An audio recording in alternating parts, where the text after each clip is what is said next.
రామకృష్ణ స్వామి బ్రహ్మానంద మహారాజ్ వారు ఢాకా చేరాక ఆ చరిత్రాత్మక నగరాన అపరిమితోత్సవం వెల్లువిరిసింది. శ్రీరామకృష్ణ శిష్యులను దర్శింప ఆ నగరంలో ప్రఖ్యాతి చెందిన వ్యక్తులు, యువకులు, విద్యార్థులు గుంపులు గుంపులుగా వచ్చారు. మహారాజ్ చాలామందిని ఉత్తేజపరిచి మంత్రదీక్షనిచ్చారు. ఆయన విజయకృష్ణ గోస్వామి ఆశ్రమము, దుర్గాచరణ్ నాగమహాశయుని జన్మస్థలమైన దేవభోగ్, నారాయణగంజ్ దర్శించారు.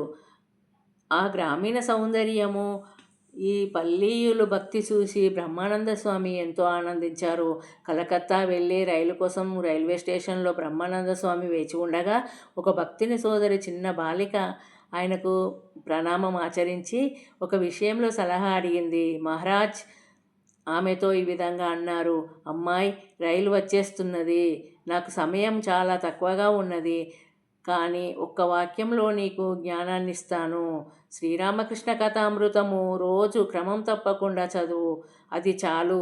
ఈ గ్రంథంలో సర్వమతాల సత్యాన్ని చూడగలవు. జై శ్రీరామకృష్ణ.